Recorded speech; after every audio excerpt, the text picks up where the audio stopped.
Well, hello and welcome to another recording of Two Geeks and a Marketing Podcast. We are back for more news, tech content and wisdom from the world of marketing. Joining me, I'm on a mission to keep marketing simple, the voice of the Marketing and Finance Podcast and the author of 𝗏𝗲 and Marketing Plans. I give you Monsieur Roger Edwards.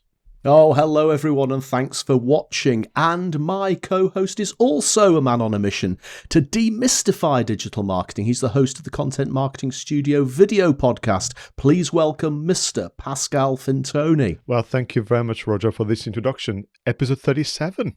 37. It's not going to be long before we get to the magic 50. I know. I'm telling you. Very much looking forward to it. So for our viewers and listeners, thank you so much for your ongoing support. We got some lovely thank yous and well done messages as well from some of our recent shout outs from Content Spotlights and the Creator Shout Out segment. So yeah, it just feels nice to, Roger and I really enjoy recording these weekly sessions. It gives us the routine to keep in touch with each other and research, obviously, ways to make sure your marketing is done right. So, as we've done so far for 37 episodes, let's begin with In the News. Nearly half of consumers are put off by brands who repeatedly show the same ad or creative message, according to research by 𝗓𝗵𝗲. Well, Volvo is increasing its online marketing efforts alongside the deployment of digital customer services. The result? A 15% increase in sales of new cars in the first quarter of 2021. 𝗪𝗓𝗔 officially launched its first content studio to produce original programming such as the short documentary In the Sun to showcase the long-term effects of sun exposure on the skin. According to marketingdive.com, Spotify acquired Betty Labs, the creators of the live audio app Locker Rooms, to compete against other apps such as, you've guessed it, Clubhouse. Rebel Kitchen is promoting its coconut water product as a chance to taste holiday flavours, despite the travel restrictions, and calling the virus a massive git or king idiot. Well, it is. At the recent Microsoft Ignite conference, Microsoft Teams announced they are taking on the webinar industry, Roger, with the release of new tools to create an end-to-end experience for organisers and attendees. And the UK government has established the Digital Markets Unit, DMU, as part of the Competition and Markets Authority to stop big technology companies abusing their market dominance. And finally, Kraft Heinz ran a social media contest to win a limited edition official of the coming mayonnaise phobia kit. Participants could also watch a 90-second video of a mock expert describing a 4-step program on how to overcome #mayophobia. So does that mean that there are some people out there who are frightened of mayonnaise? Well, I think that was just a wonderful way in which to keep marketing a product by creating a false phobia and a real campaign based on a false phobia.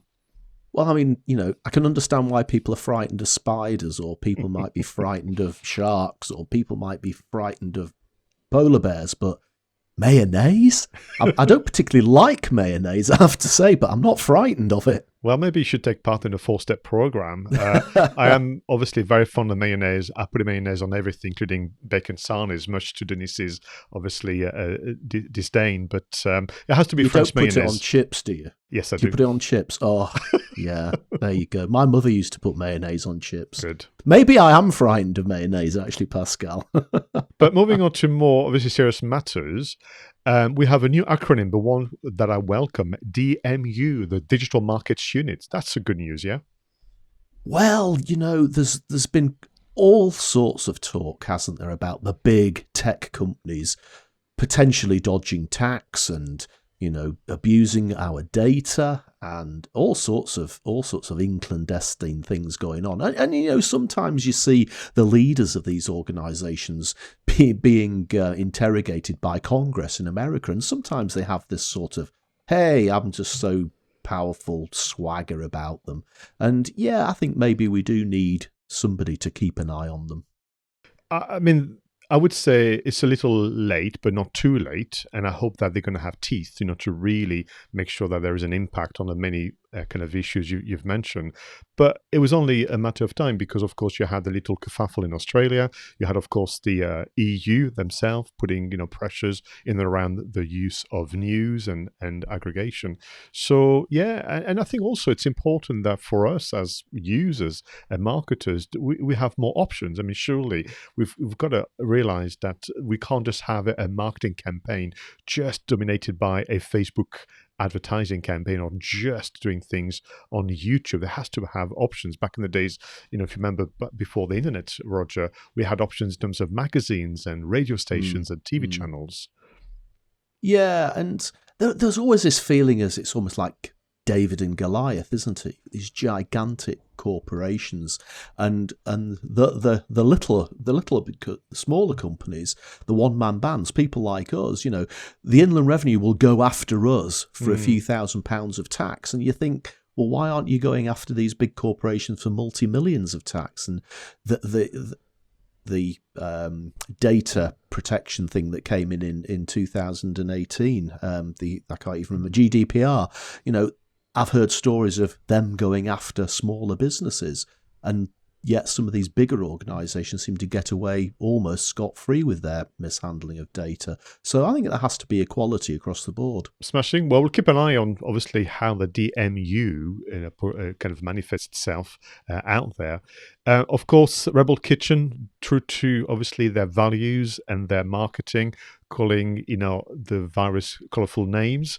But that's in nature of the beast. And that's what I like about the news today, is every single brand has really nailed the way in which they can market themselves, from Volvo to Neutrogena. Yeah, I thought that made me laugh, massive git. And I actually looked at King Idiot at first, and I must be getting old because I didn't actually quite cotton on as to what that meant at first. But one of the ones that caught my eye this week, Pascal, was the first one. About half of consumers are put off by brands who repeatedly show the same ad. I mean, this is interesting because I'm sure we've said on the show before that sometimes in the past, an advert will run, and I'm thinking maybe, the TV ads like For Mash Get Smash and the Flake adverts and the Guinness adverts. And there was always that tension, wasn't there? Because the marketing teams behind them have spent so long researching and shooting and putting these ads together that they're always desperate to move on to the next thing. But there's always been this idea, well, actually, no, the consumer's happy with these adverts and will be happy to let them run for many, many years. Maybe that has changed now. Maybe people are sick of things a lot quicker. Or maybe it's because we see adverts more often than we think. I was just thinking last night, you watch a YouTube video and quite often you have to wait that 5 seconds at the beginning, and then you skip the ad, don't you? And then if it's a video that's more than 8 minutes, then the adverts come up every, whatever it is, 2 minutes, 3 minutes. And what I've discovered recently, Pascal, is that it's often exactly the same advert all the time. So you have to wait 5 seconds at the start, skip it, and then 3 minutes in, the same advert starts again. You wait 5 seconds, skip it, and then 3 minutes later, you know what I'm saying? And I'm always thinking, well, for goodness sake, show me the next 15 seconds of the advert rather than the first, because at least then it would be something a little bit different. Of course, I don't want to watch it all. That's why I skip it, YouTube, hint, hint. Absolutely. But your point about this idea of, I've seen it already. So I think with regard to targeting using AI and everything else that, they say they have in their arsenal, just be smarter. I mean, if you and I have watched the same advert 10 times over the last few days on YouTube, just rotate and maybe bring it back in a week or so time. And I think for me, it's just this idea of, there are some adverts that, well, we enjoy the repetition because the execution is just so good. And you mentioned a few a moment ago. And others, frankly, just sales pitch. They try to make it to sell. So I've seen it 2 or 3 times already. I'm not interested. Stop showing it to me. You've got the ways and means to make this kind of behavior happen. Yeah, absolutely. And Microsoft Teams. Now, that's interesting, isn't it? So they were very, very light in terms of whether there would be additional cost. But if you have the Microsoft 365 license, are they saying that in the near future, there was no date obviously revealed at the conference, Roger, you're going to have literally a webinar platform at your fingertips? Yeah, I mean, that could be quite interesting, especially for those of us who do subscribe, as you say, to the Microsoft 365 Office package. The small tension for me is that I'm not a fan of Microsoft Teams as an attendee of video meetings with my clients. I just feel that it's lacking a lot of features, and Zoom is not perfect, far from it, but I think it's an easier one to use. But I'm prepared to give it a go once they have a webinar solution, and they are promising. One thing I've noticed about Microsoft Teams recently is every time I finish a Microsoft Teams meeting, a little placard comes up to say, "Congratulations on hosting your first Microsoft Teams meeting." And I'm looking at this and thinking, that must be the 500th Microsoft Teams meeting I've had this year. So what's going on with that? Absolutely. So, well, we shall report back in the news section for all of you. But what I will say, Roger, just to close on that, if Microsoft Teams are thinking of doing a webinar solution, then all the other platforms are going to follow through. So are we going to see, for example, Facebook? Are we going to see people like other platforms that I can't think of right now just saying, hang on a minute, what about us? We're going to lose out. Yeah, well, you can absolutely guarantee that Instagram will copy it, whatever it is. Very good. Well, on that point, let's move on and slow things down with the content spotlights.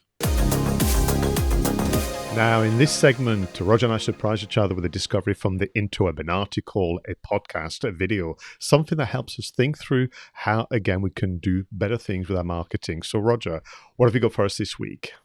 Well, Pascal, this week I've got an article for you, and the headline of the article is 5 Common Presentation Shortfalls and How to Fix Them. And it's by 𝗧𝗵𝗲 from the Entrepreneur website. Now, this caught my eye, Pascal, because a few of my clients recently have been asking about presentations and how to improve them and how to come up with really strong openings to presentations and structure. And so I've been thinking through quite a few of these issues. And a while back, I wrote an ebook about the subject of how to put together a remarkable talk. And that's why this particular article grabbed my attention, because it talks about quite a few of the same sort of things. But I just quite like the way that 𝗧𝗵𝗲 had actually set it out. So I'm going to go through this very, very, very briefly. And again, I apologize to people who are listening who might think that some of this sounds pretty basic, but I do think that from time to time we have to be reminded of the basics, because I crusade all the time for simplicity, but even I find myself veering into complexity from time to time. And I think that sometimes you do need to go back to basics. So the first one is a lack of a clear goal. Now, in the ebook that I've written, this is a massively important one. And the more I think about this, the more I think that this is a big problem that a lot of people have when they put together presentations. Now, it could be that a conference producer, event producer has approached you and said, "We're doing a marketing conference. We'd like you to talk about Twitter." And you say, "Oh, yeah, great." You negotiate a price or whatever it might be, and you're set up. And then on the day, you do a presentation on Twitter, and it's not quite what they had in mind. And the reason is, and it's probably a two-way issue, is that you didn't talk a little bit more about exactly what they wanted you to talk about regarding Twitter. They didn't set the goal for the presentation. What is the audience going to get out of it? Is there a mindset shift that you want the audience to experience as a result of listening to your talk? Do you want them to sign up to something? Do you want them to believe something new?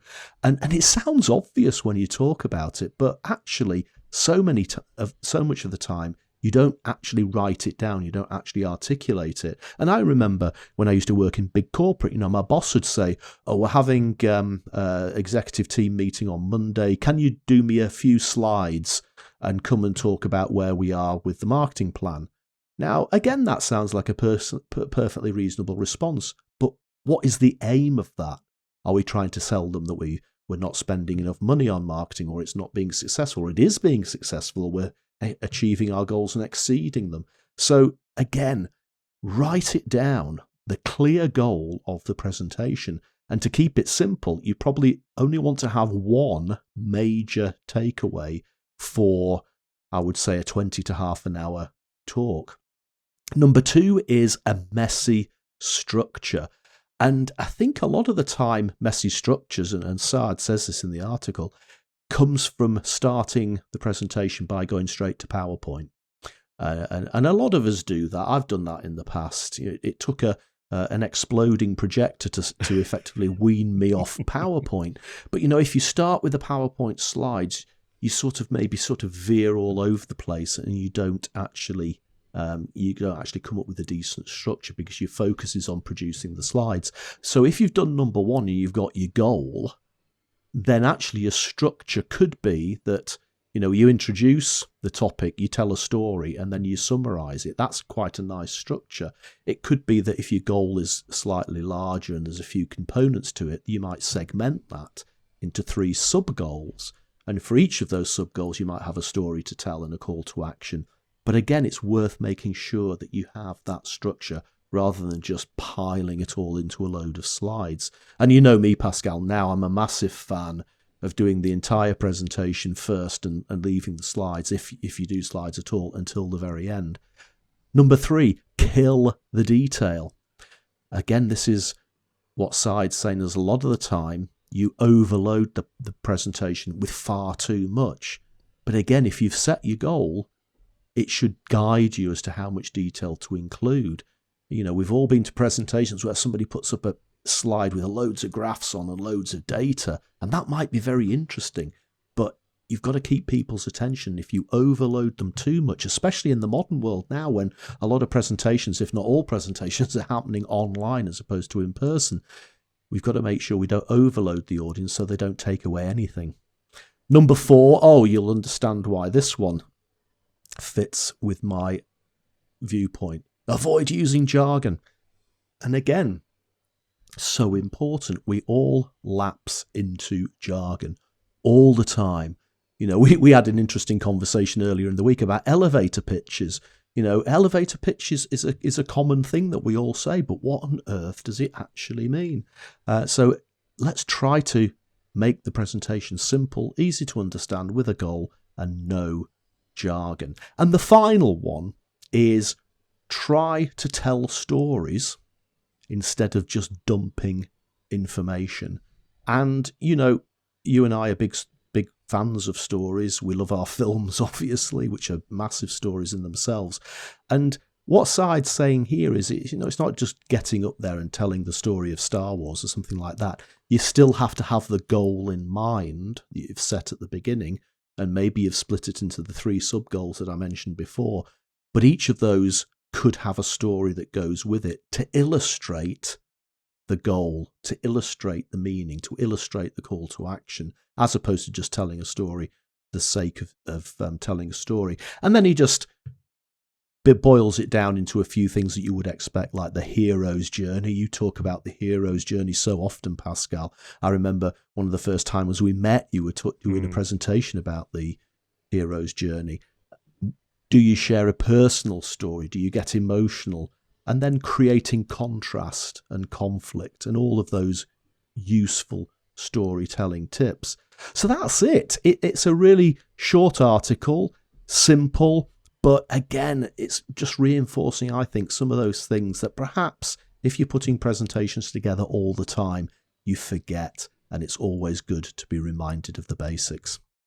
Your point is absolutely right, whether you're a veteran of the small screen or a small stage, but also new to it. What I have found over the years, Roger, is this strange dichotomy between it takes longer to create a simple presentation, if that makes any sense. So you could quickly get your head around throwing lots of slides together with stats and graphs and iconography and all sorts. You could really put together quite a complex presentation rapidly, but actually it's in the editing down, almost like doing video editing, when you have to take things out, then you have to go back and connect with the storytelling element.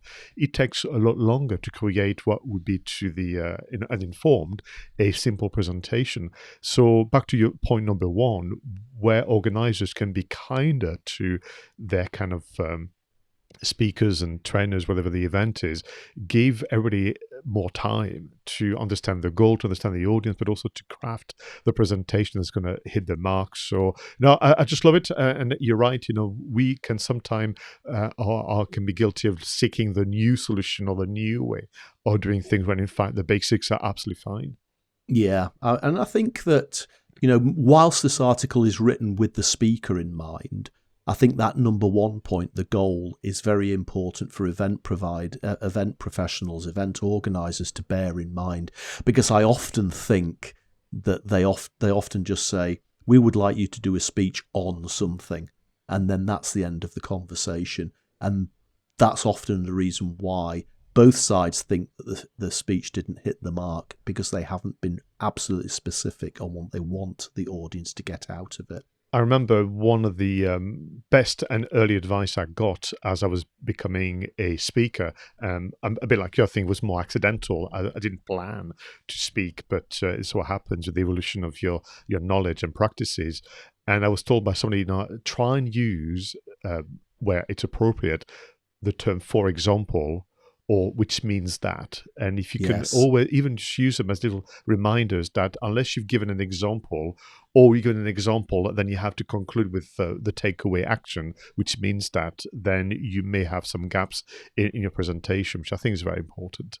Absolutely. So Pascal, what have you got for me this week? Well, this week I've gone back to the video format again, Roger, and it is a video that's been produced by the team at Think Media, presented by Sean Cannell. Sean is the CEO and founder of Think Media, who also, I believe, run Think Marketing. So Think Media, for those of you who don't know, are a organization providing training consultancy on video marketing and YouTube growth. They publish weekly videos on the tech, on the techniques to record videos, but also YouTube tactics that can really make a difference to your business. And really, the team, I think Media, are doing an amazing job, Roger.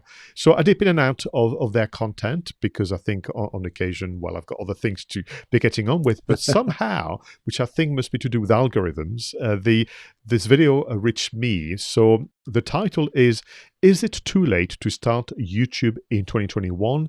Yes and no, and here's why. And Sean Cannell essentially present a great video. So there are two reasons why I would encourage people to click on the link below in the show notes. Number one, watch the video once and study how it has been crafted, because in itself, it is a lesson on how to do a good talking head video, because talking heads are tricky, Roger, because there's only one person talking away to the camera. This one is about a quarter of an hour. And back to your earlier comment about structure, about goals and storytelling, I think you would learn a lot about how to do something visually interesting, because you'll find that, we switch from Sean talking to different angles of him talking, but also we have cutaways to stock footage, to slides, to graphics, and so on and so forth. So there's something really interesting about how it's been pulled together. So that's number one reason. Number two, because I think it has obviously a great message. So the question, as you remember from the title, is it too late to start YouTube in 2021?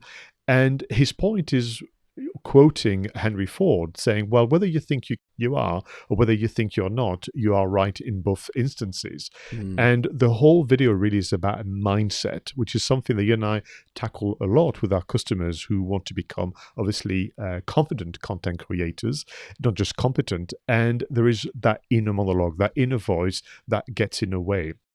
And what Sean is doing in this video is a bit of tough love, I believe, and he's asking people to stop complaining about what they could have done or should have done and just get on with it. Then he goes into asking us the question, so why is it that you're still so hesitant, or why are you trying to convince yourself that maybe it's too late? And he's asking the question whether or not we're not making excuses. So, for example, he's saying, can you stop saying, I don't know how to do videos? What he's arguing is that in 2021, if you don't know how to go on Google, YouTube for that matter, and learn from great people, including Think Media, but also you and I and many others out there that we mentioned in content spotlights and creator shoutouts, then you really have misunderstood the times you live in. Your mobile phone is access to a world of knowledge. So saying, I don't know how, is an excuse, no longer valid nowadays. Stop saying, I don't have a good idea and there is too much competition. Ideas are all good, and the fact that there's competition is a sign that clearly the subject matter you want to tackle is of interest. So take this as a hint. Stop saying, I don't have enough time. Stop saying, I don't have enough followers. Stop saying, I'm too old. And stop saying, I don't have enough money. At that point, he can spend time to say, this is not about resources, this is about resourcefulness. And you know my view, Roger, about you should undertake your content creation, no matter whether it's a written form or video form, as an indie filmmaker. There's never enough money, there's never enough time, there's never enough resources, and yet you're making it happen. The final thing really is asking whether the biggest obstacle and the biggest fear for all of us out there is the opinion of others, and whether we are making this such a big thing that we are stopping ourselves and clearly our audience from consuming amazing content. So his closing remark, and again, I would encourage people to watch the video to really enjoy the full kind of deliberations and argument. His final remark is, punch fear in the face, punch perfectionism in the face, and press record. Absolutely. Now, as listeners of this show know, Pascal and I don't tell each other what content we're going to pick for this part of the show. But I have to admit, Pascal, I came across this video this week, and I did consider putting this forward as my content spotlight. So I have actually seen this. And then, of course, when I saw the show notes and saw that you'd already picked it, I quickly veered off in a different direction. But it's hard to disagree with anything that Sean says here. But we do see it from time to time in all walks of life. I have some of my clients who are thinking about starting podcasts, for example. Some of my financial services clients will say, well, what's the point in another podcast? You do your marketing and finance podcast. Pete Matthew does his Meaningful Money podcast. Andy Hart does the Maven Money podcast. There's no room for another one. And that's an excuse, isn't it? If you project your own personality and you find your own spin on something, and you have the ability to put a point across, then you might find an audience. It's not a reason to not do it. And this is the same with video. Yeah, I haven't got the right camera. I haven't got the right lighting. I haven't got the right ideas. Those are excuses. If you've got a story to tell, as you say, just get it done. Press the damn button, as 𝗵𝗵𝗲 would say. Interestingly enough, the argument that a lot of people, I just don't have the right camera. YouTube's been going for what now? 10, 15 years? Well, it was launched in 2005, yeah. 2005. So just think about the quality of the cameras that people were using when YouTube started. We didn't have HD 4K cameras back in those days on phones, but people were still putting out decent content. So the technology is always an excuse. So I would agree, Pascal, just press the damn button. Now, and do you know what's lovely about this video? It relates to all form of content. As you mentioned, it could be podcasting, it could be blogging, it could be your next ebook, your next kind of infographic. And it's only natural to have that inner monologue and those doubts. We're only human after all. But it's about, just working your way through those fears and getting on with it. I'm sure that you and I could watch videos from Sean Cannell and his colleagues from years ago, and they themselves would say, well, yeah, it's much better now. But we had to go through the learning curve. And I think this idea that the first article you're going to write ever, or the first video, or the first podcast is going to be great. Unfortunately, it won't be. It will be adequate. I don't think it will be bad. I think people sometimes worry about doing bad content. I don't think that's possible if you're passionate about what you do and you're generally creating honest and advice. You don't kind of don't want to mislead people. So I think it's just about this idea of hear the voice, but ignore it and get on with it. Agreed. Absolutely agreed. Smashing. Well, thanks again for your selection today. Well, let's move on to marketing, tech, and apps. Let's do it.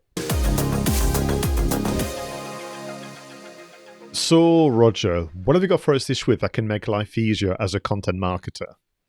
Pascal, over the last few weeks, I've sort of gone down the writing route. And the original reason was that I just had a few articles that needed writing, as I said to you, for some trade magazines, and I just started looking for writing tools. And last week, one of the things I was talking about was where to get ideas. So I decided that I would try to find a tool that I've been trying to find for a while. And I have to say, unfortunately, I failed to find it. I just can't remember exactly what it's called, and Google hasn't helped, which is unusual. But for anybody who can help, it's a writing ideas tool that comes in the form of about 5 dice. And the dice have pictures on each of the 6 sides. And the idea is you throw the dice, and the 5 pictures that you end up getting from the 5 dice are story prompts or ideas for putting together articles, videos, or whatever it might be. I just can't find it. But I did come across some interesting alternatives instead. And in fact, this first one is one of the most basic websites I've ever seen. It's just literally text and a few links, but it's an absolute rabbit hole that you can go down. So it's called writingexercises.co.uk. I mean, even the name of the website isn't particularly inspiring, but oh my goodness, they've got some incredible stuff going on in here. And you know, my intention was just to find a writing prompts website, but I spent probably far too long just playing around with this website. So it does things like random first line prompts. So how to generate a random first line for a story, or a random subject. And it even goes into, there's one which is a quick plot generator. Now, again, we've said before about the hero's journey and stuff like, if you're actually into writing stories, this is really, really quite interesting. And I'll just go into the quick plot generator here, just to sort of have a look. So I've pressed the button, and it's come up with, your main character is a man in his 80s who's very compassionate. The story begins in an aeroplane. Someone hitches a ride home during a train strike. It's a story about greed. Your character bites off more than he or she can chew. Now, that's totally random, but it does make you start thinking about things. Now, okay, the idea here is probably for people who are trying to write fiction, but, you know, again, it might prompt you to remember something that happened in your business life. You know, someone hitches a ride home during a train strike. I've done that. You know, it might have reminded me of a situation from my past, which I can turn into a story and include that story into the aforementioned presentation that we were putting together in the previous section. And I mean, literally, there are about 35, 40 different things that this can do. So take 3 nouns, random first line of dialogue, random scenarios, rhyming dictionary, story title ideas, character generation, you know, just coming up with character ideas, and then ones that it can base around famous film plots. I'm not going to go on and on and on about this. You get the idea. If you're looking for ideas for stories and for writing, and you know, some people find it very therapeutic to spend 15 to 20 minutes in the morning just writing.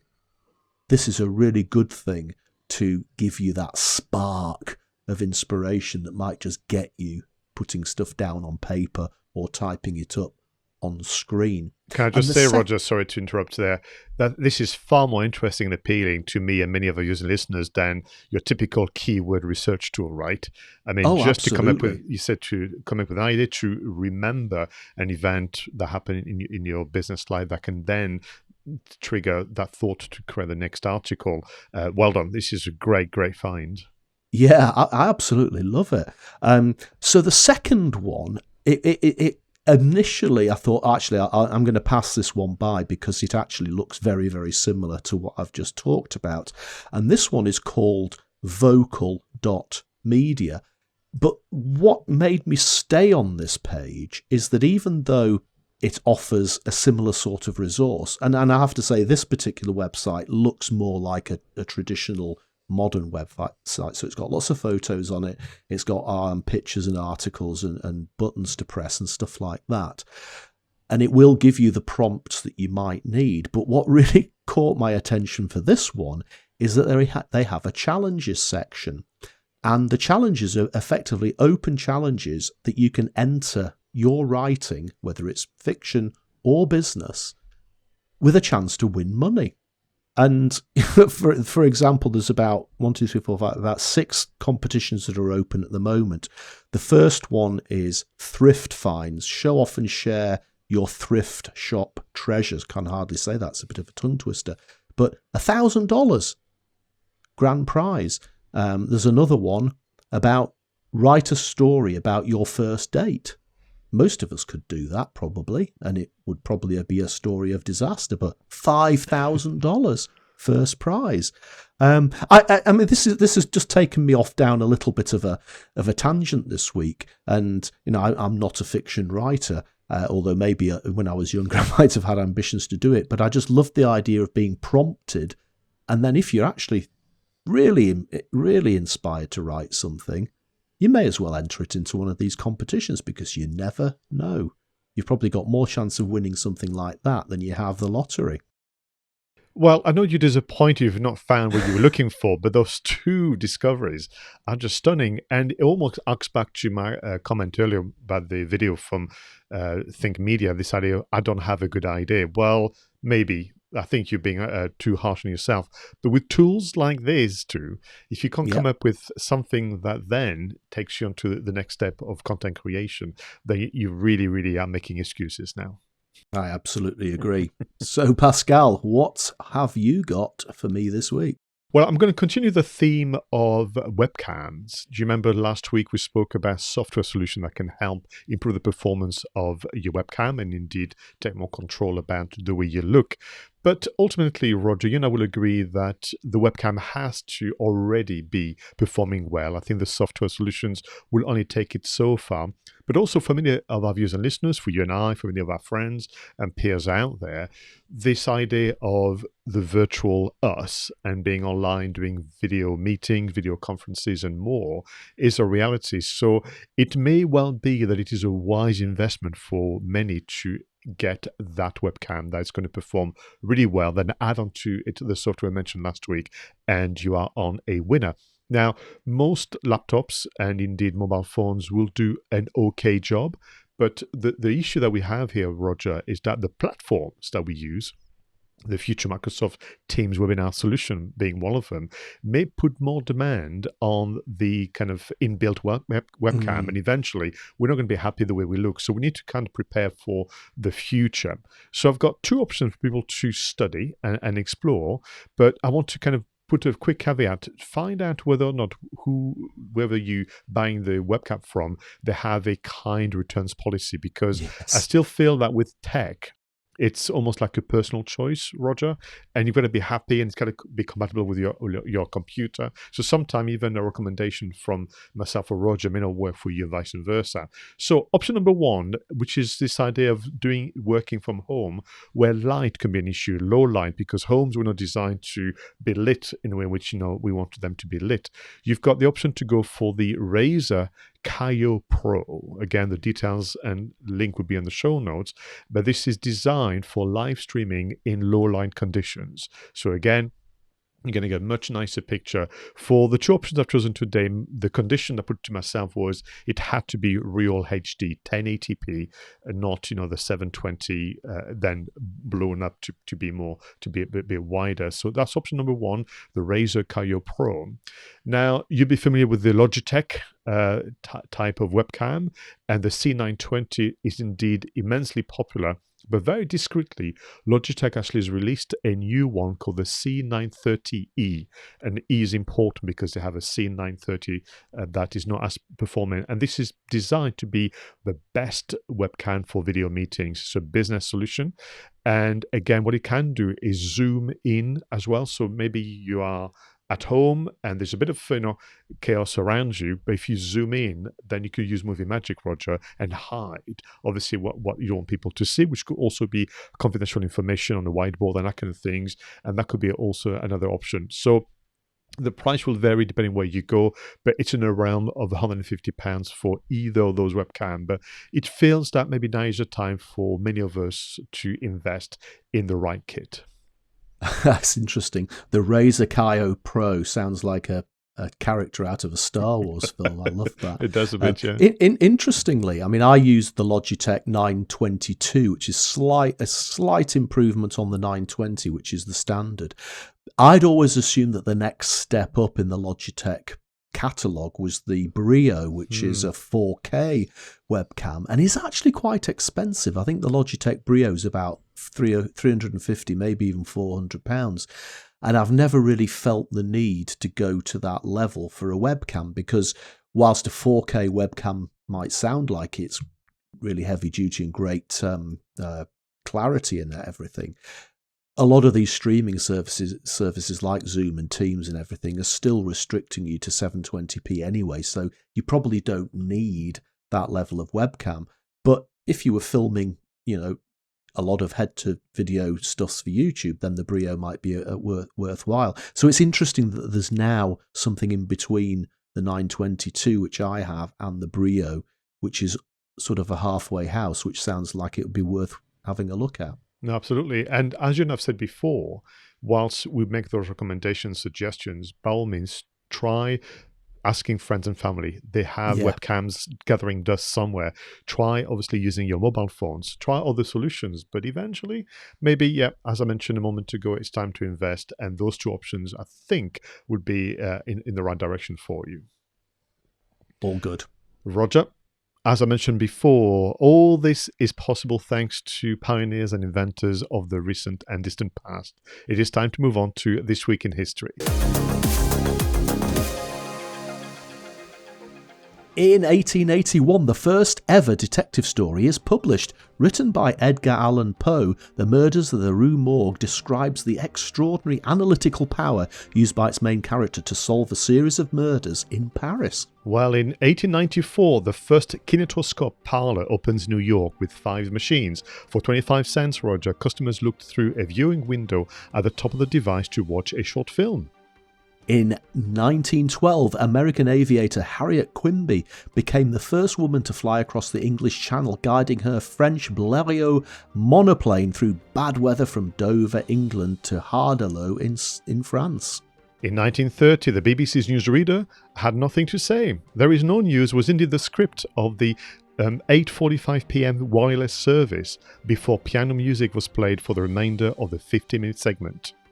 That sounds like bliss, doesn't it? In 1956, the first practical commercial black and white video recorder is demonstrated by Ampex Corporation. The VT100 was the size of a deep freezer with an additional 5 6-foot racks of circuitry. In 1967, General Motors celebrates the manufacture of this 100 millionth American-made car. At the time, GM was the world's largest automaker thanks to a strategy of selling a vehicle for every purse and purpose. In 1995, British sitcom Father Ted premieres on Channel 4. In the first episode, a television programme offers to interview Father Ted the day Craggy Island hosts a fun fair to which Dougal is desperate to go to. Yeah, I remember this one. Now, Roger, you asked a question earlier. Well, it is. In 2005, the first ever YouTube video was uploaded by co-founder 𝗬𝗪𝗓𝗄𝗏. The 19-second video entitled Me at the Zoo was shot by his high school friend at the San Diego Zoo. It's actually quite scary that it's only been going for 15 years or so, isn't it, really, when you think about it? It does seem like a lot longer. And what a story. Invented in 2005 actually to be a dating site, if you remember the story. Then it changed to become this kind of what we could call vlogging site, but within a year snapped up by Google, and the rest is history. But what is funny about 𝗬𝗪𝗓𝗏, he has a channel with his name, only one video, which is that one, and then a link to a speech he gave in 2006, I think, or much later. I'm assuming he must have other channels, or he just he doesn't do video anymore somehow. Yeah, I mean, the YouTube is a phenomenon, and I like YouTube. I'm inching my way very slowly towards 1,000 subscribers, which is what my first big milestone. But there are people on there. I mean, I came across this guy the other day called Mr. Beast. I don't know whether you've heard of Mr. Beast. He's got something like 25 million subscribers. I mean, it's absolutely incredible. It'd be worth trying to get hold of people like him and ask the questions. How does it feel, and how do you still get excited because there must be a point where you can't have, obviously, a meaningful relationship with 25 million people or viewers or subscribers. So what goes on in your head at that level? I just think it's fascinating, really, because there's a difference between someone who has a few hundred and they almost know them by their first name because that number is still manageable. And then when you're into the millions, it's just quite impossible. Yeah, I mean, obviously, somebody with 25 million subscribers is going to be earning a fair amount of money from the advertising that goes with it. So there'll obviously be that motivation as well. But you're right, there does become a point where, am I actually still connecting with an audience? Because let's face it, if you had 25 million subscribers and you put out a video and 500,000 people hated it, and they unsubscribe, you wouldn't probably even notice. Whereas if I put out a video with less than 1,000 subscribers and I lost 50 subscribers because they hated the video, I'd be, oh my God, look at this. Yeah, I know what you mean. Now, I'm sure our viewers and listeners will agree with me that you've done very well with all the French words today, Roger. But I know that you're such a big fan of aviation history as well as technology. That was only fair that we should celebrate the work and the success of 𝗏𝗏𝗃𝗵𝗵. 1912, 109 years ago. Yeah, and of course, when was the Kitty Hawk Beach flight? That was about 1903, wasn't it? So, less than a decade later, we were going right across the ocean. I mean, that's amazing. So what do you make of this idea that in 1930, one day there was just no news, so they went, right, let's play some music instead of making things up? Well, do you know, when you said that one out, my jokey reaction was, oh, that sounds like bliss, doesn't it? But if you do think about the way that we are with 24/7 news these days, and they'll make it up, as you say. If there's nothing to say, they'll just get somebody who shouldn't have an opinion about anything, and they'll get them to give an opinion about it. And you'll get the top of the news headlines every 15 minutes. So everything is just repeat. It goes right back to the beginning of the podcast when we said that people are sick of seeing the same adverts. A lot of the time we're sick of hearing the same news on the news channels. So actually, I think a news channel today, I mean, imagine if Sky News, the top of the hour, said, you know what? We haven't got anything interesting to say. So for the next 15 minutes, we're just going to be playing music videos. I think people would think, oh, that's really good. I love that. Well, go on, do it. To your point, Roger, because of being stuck at home, like people around the world due to lockdown, I've watched TV during the day more than I used to. So you can track the news. And to your point, in the space of 12 hours, if not sometime longer, the news is the same, which doesn't make sense to me, because if at 10 a.m. this happened, surely by 1700 or 2000, 8 p.m., there has to be something else to say. Something must have, but it's the same news item. Absolutely. And I was slightly joking about let's just find somebody on the street and get their opinion. But a lot of the time, the people that we do interview on the news, they're not qualified to talk about the subject. They may have just been living in the same street or walking down the same street. It's a lot of it's just total irrelevancy, and all it's there to do is to fill the 24-hour news cycle. And that's why so much of it seems the same, because it is. I think for me the answer is very simple. When you just need more Father Ted episodes, that's all. I always get Father Ted mixed up with the Vicar of Dibley for some reason. Well, I mean, there's an obvious difference to begin with, which is one is in Ireland and the other is in the UK. No, I'm just kidding. But don't you think it's also very clever in the writing that the very first episode of Father Ted is a one where almost all the character are brought together into, the funfair happening in Craggy Island. So in a space of one episode, you get to know and learn about the different characters and make you forward to what's coming next. But it only ran for 3 seasons, which surprised me, because in my mind, there seems to be lots of episodes, but there's only give or take 20 odd. Yeah. And another content spotlight that I nearly picked for this week, and I might pick it later, is actually a video on this very subject of TV series outstaying their welcome. And, it may be a good thing that Father Ted was only around for 3 series, because everybody has fond memories of how good it was consistently for 3 years. Whereas today, a lot of series may even have been commissioned for 2 series, become successful, and then they extend it for 4, 5, 6, into the 10s, into the 15s to try to cash in on the success. And they go way beyond the original story and the original characters were ever meant to go, and actually ruin what they set out to achieve. So I don't mind a 3-season series if it was absolutely brilliant. I'd rather have that than one with 10 series where series 4 to 10 is rubbish. And to your point, it's probably more feasible to watch them again if there's 20 episodes, or I think 𝗧𝗵𝗲 𝗧𝗵𝗶𝗴 is roughly the same as well. Yeah. Then I'm a huge, huge fan of 𝗓𝗏𝗄.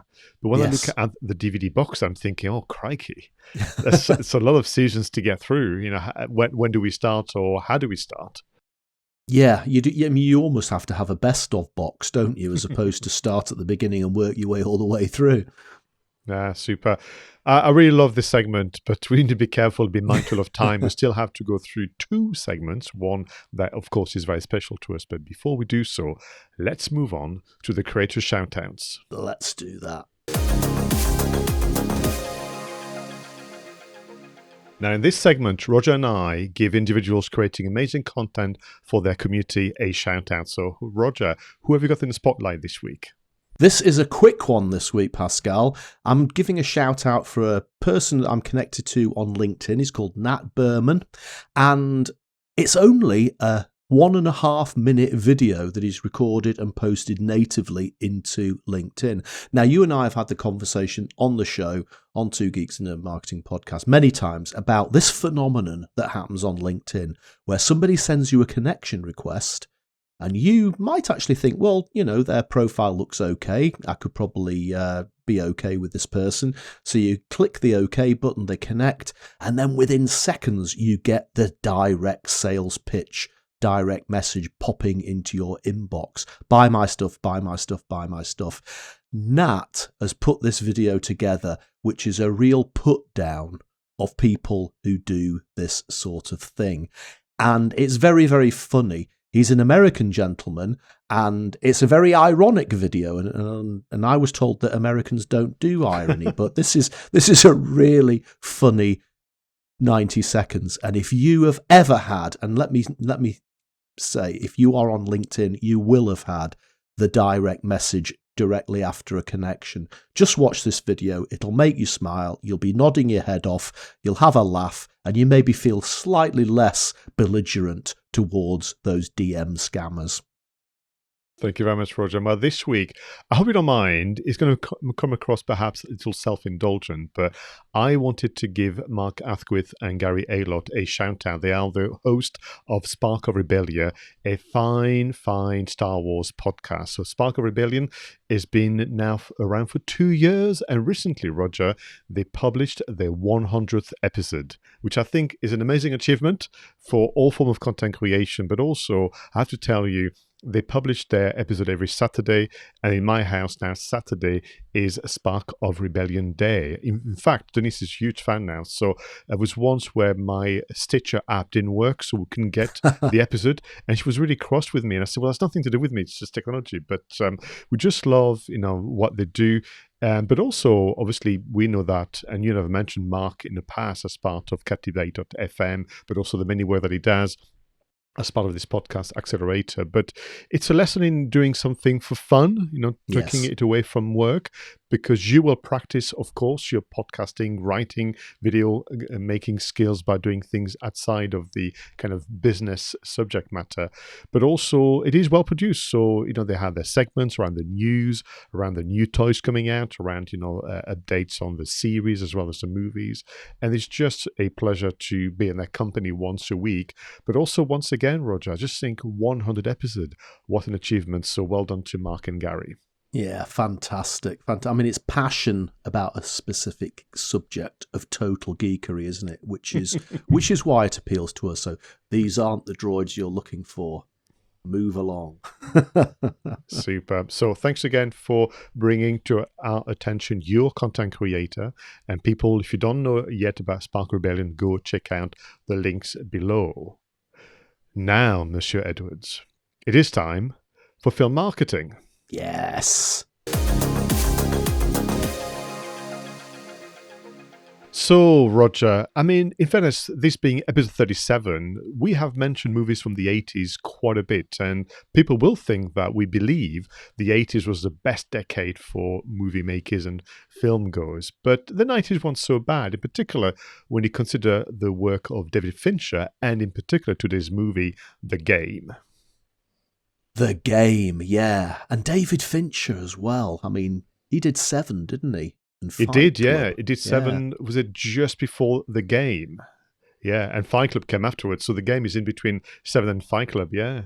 Now, The Game, Pascal, I remember, it's one of those movies that I've not watched that often. So rewatched it this week to prepare for this episode. And it's just a great film. And I could see elements of Seven in it as I was watching, and I've seen Seven a lot more than I've seen The Game, but the attention to detail, the cinematography is just incredible in this film. But it stars Michael Douglas, and I don't know what it is about Michael Douglas. He's an absolute gem of an actor, isn't he? He's been in so many films. Pretty much every film he's been in has been a marvellous success. He has a gravitas about him. Sometimes he doesn't do much but look moody. I think you've said that. You said that in the green room before we press record. But this film messes with your head a bit, doesn't it? I think this is why this film works so well. But you're right. It's not. People don't talk about it so much. So I'm so glad we chose it for today. So this idea of typically when you watch a film, you are slightly ahead of the characters. So you know what's going on, and you want them to succeed. In this one, you are just as confused and lost as the character played by Michael Douglas. Yeah, and it was interesting. When I was thinking about this, I was thinking about all the films that Michael Douglas has been in. And if you think about it, a lot of the films that he's been in portray Michael Douglas as probably quite a rich character. You know, he's often married, he's often has a big house to live in, flash car, incredible career. The locations are very exotic, usually in big American cities. And then something happens to that character that totally unravels his life. So in Fatal Attraction, he obviously has an affair with Glenn Close, and she turns out to be a bunny boiler, and his whole life comes crashing down. And in Disclosure, he's a VP in a tech firm, and he gets sexually harassed by Demi Moore, and as a result of that, his life starts to spiral apart. You could argue the same about Basic Instinct. There was the other film, Falling Down, where he's the poor man on the way to work, gets caught in a traffic jam and ends up just losing his rag and shooting at people. And you could argue again, his life starts to fall apart. And in each of those films, there's a specific reason that you can see he's had the affair with Glenn Close. You know, Demi Moore has sexually harassed him. But in The Game, his life absolutely unravels catastrophically within the 2 hours of the film. But as the audience, we're not actually quite sure what the poor guy's done to deserve it, or even what is actually happening. Yeah, because David Fincher knows what he's doing. I mean, as much as his career as a filmmaker, a feature filmmaker, started in the early 90s with Alien 3, which has mixed, reviews and kind of confused history. He's been doing video and documentary, music video, and documentary for a very long time. So he knows his craft. But also the writing. So what we have here is Michael Douglas playing the character of Nicholas Van Orton, who is a bit of a tormented soul. He's witnessed the suicide of his father. His father died at the age of 48, and this is his 48th birthday. He's alone. I can't be sure that he's lonely, but certainly he's alone. And he's trapped in those buildings. I think the cinematography you mentioned a moment ago, where wherever he goes, it feels like he's trapped into this architecture of modern times. It felt a little Kafkaesque to me. And his brother, played superbly by Sean Penn, comes along with a gift. a game that can make your life fun again, because his brother's saying to his older brother, you're boring, you turn into an old man and you may die like dad, very, very soon. So Michael Douglas, takes part in a game, but actually he does it in a very arrogant way. He thinks basically he's going to outsmart, the creators of the game. And suddenly his life turns upside down. But we as the audience and the character, we don't know whether it's basically his brother who did a dirty trick on him. Is it because actually this organization is about ripping off rich people? Is it because he's making a mistake and actually putting the life of complete innocent people in danger? And you don't know until the very end. No, and you don't know when the game starts, when he's actually in the game. Does he step out of the game from time to time? He interacts with all sorts of characters who are potentially part of what's going on, or as you say, may just be innocent bystanders. And we don't know as the audience whether, they are part of the conspiracy. And as you say, is it Sean Penn that's put this together? And I think it was David Fincher who said, there's this quote from Internet Movie Database where he says, movies usually make a pact with the audience that says, we're going to play it straight. What we show you is going to add up, but we don't do that. And it's just one of those movies that twists and turns. You're never quite sure where it's going to end up and what's actually happening. Now, that might frustrate the hell out of some people who watch it. I can understand that. But it certainly kept me on the edge of my seat, especially when I rewatched it. And when we think about the storytelling, the character is in danger. I mean, mortal danger several times, which is why actually you do believe that it is this incredibly well organized scam to take away his fortune by this organization called the Consumer Recreation Services. So, by the way, Roger, if you ever think of a birthday present, don't give me something like this. I don't think I would manage so well. But what is interesting for me, and why I felt the movie was even more sinister, having watched it again more recently, is because in 1997, when this was made, we didn't understand technology, artificial intelligence, big data to the degree that we do today. But if you remember, the character spends almost a day in a kind of assessment center so that they can design the right game for him. And I wondered whether in there somewhere there were some early signals about what data can be used for. Yeah, that's very interesting observation, Pascal. I hadn't actually thought of that, but you're absolutely right. They needed to assess him to be able to set the game up. Other things that we noticed was, it was an early-ish film where mobile phones were used quite a lot.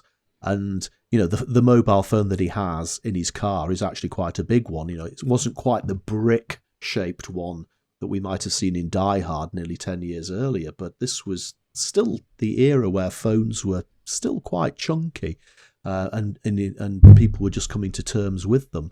And I just love that sort of retro, even though it isn't really that long ago. But I think to your point, the movie doesn't feel old.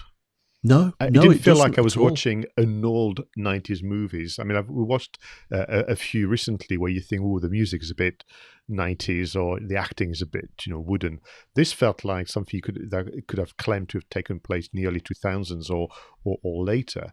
And there's some really good twists and turns. And every so often you think you've got it, they throw something at you. There's a scene or something that he discovers himself when you go, no, I was wrong all along. This is not what is happening. Yeah, and it's interesting. I mean, there's a few faces that you recognise in the film. Sean Penn, as you've mentioned, the actress who plays the waitress Christine, she's called Deborah Kara Unger, and really good actress who I can only think of one other film that she's been in, and that was called Crash, which was a bit of a bizarre film that had Holly Hunter in it as well. It was people getting sexually turned on by car crashes, which is a bit bizarre. But I really like this actress, but I just don't think she ever became really a big star.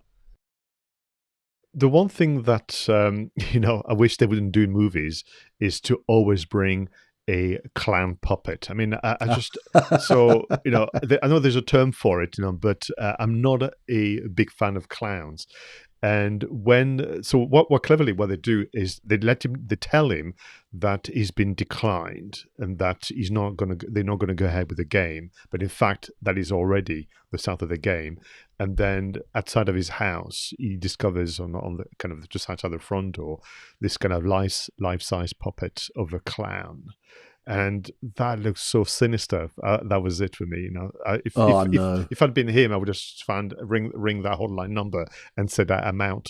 No, I think Trisha said exactly the same thing. As soon as the clown appeared, I'd have been out of there.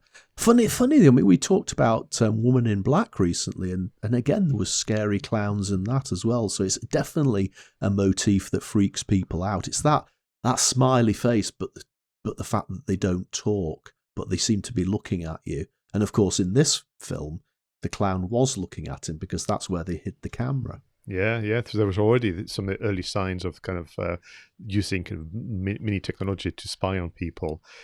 So let's talk about the marketing, Roger. Yeah. Now, what is interesting, when you and I do film marketing, and we talk about the marketing, we mentioned the key elements of a typical campaign, and we kind of really rush through the reference to posters and teaser trailers and trailers because, frankly, they're not really that meaningful. But on this occasion for the game, the best element of the marketing campaign was the teaser trailer, which is often something that is rushed even by the filmmakers themselves.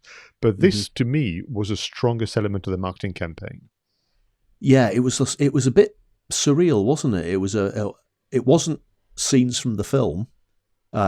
We had dialogue in the background with the characters, but the actual teaser itself was a wooden puppet being manipulated by somebody pulling strings, which actually is an extremely good analogy of the film itself. And so you were literally, all you could do was be drawn by the audio because there was little visual to distract you. I think the audio had been ever so slightly, produced and pushed, so it was really clearly audible. But there was something about it that you were almost listening in, almost like a fly on the wall, to bits of conversation, and you couldn't quite make out what was going on. But clearly, the character Michael Douglas was in distress whilst this puppet was being manipulated. And then comes obviously the title of the game with the strapline "Gamers Wanted," or is that what they used for the official tagline? Yeah, players wanted. Yeah, players wanted, and what do you get? A man who has everything. Yeah, it's quite intriguing. Again, the film's intriguing because you're never really quite clear what's going on until right at the end. And I guess they started that intrigue build-up right from the start when they were marketing the film early on. So for me, that's almost the number one takeaway lesson for for film marketing, which is where generally the teaser trailer is almost, substandard to the rest of the marketing campaign. It began the campaign in a strong way, and I do challenge ourselves as content creators whether we do enough with regard to creating the teaser and spend time on the quality of the execution, because after that the trailer was then released where you could see scenes from the film but very cleverly still built on that intrigue and tension. So it wasn't as if they'd forgotten about the teaser trailer, and so the trailer becomes the main thing. It was a nice build-up. They did have at the time an official website, Roger, which sadly no longer around. I do wonder whether they could leave those websites up just for people like you and I. I'm sure they couldn't afford it, a few pounds a month in hosting just for historical value. What do you think? I seem to remember it was a very good website. And again, it drew you into that idea of, I'm sure there was some sort of gaming element on it. I can't remember exactly what it was, but it did use quite a lot of the iconography from the film. Again, the aforementioned buildings and the colour palette. And that feeling of being enclosed and trapped. I'm sure that was maybe I'm misremembering it, but I do remember that the website was interactive in some way, but it also had the feel of the film as well. So for me, the other elements that we do mention a lot in film marketing is the extensive use of PR, which I think is always overlooked in modern times, and also making sure that as the director, David Fincher, made himself available for many, many interviews to explain, not to explain the movie to the point where it was revealed, what was happening, but just to kind of talk about his passion for storytelling, for crafting a story. But what they did very cleverly as well, Roger, is the movie takes place in San Francisco, and the movie does showcase the city really, really well. So, of course, you're going to get the local PR bandwagon onto it as well. So, yeah, I absolutely agree. And my wife and I went to San Francisco for our 10th wedding anniversary. Oh, really? And there was a few places that I spotted in the film. Now, the hotel that Michael Douglas meets the Russian guy in, which has an incredible white facade, which almost looks like a Greek palace, is actually the Ritz-Carlton Hotel in San Francisco. And we stayed there for a few days for our 10th wedding anniversary, and it was absolutely beautiful, that hotel. And we were both sat there with it, and we always both looked at each other and go, oh, look, there it is. So, Roger, this has been actually a great choice. Not the most famous movie of all times, perhaps not even the most famous movie for Michael Douglas and David Fincher, but actually for that very reason, I think it was worth talking about it. But also for me, what a clever, narrowly focused marketing campaign that we can all learn from. Definitely. I think it's easy to blow the film, isn't it, in the trailer and give all the best scenes away, give away the story. And we often do that with our content. I frequently, with my own podcast, use the old, 60-second snippet with the wavy line, audiogram, I think they call them. And quite often that gives away an incredibly important part of the narrative. Maybe we should be thinking about how can we create total intrigue by doing something slightly different for our own trailers. Well, thank you so much, Roger, for spending some time with me. This has been episode 37. Everyone, please leave comments, suggestions, and reaction in the usual places. Until the next one, make sure that your marketing is done right. I was Pascal Fintoni, and he was Roger Edwards. Bye for now.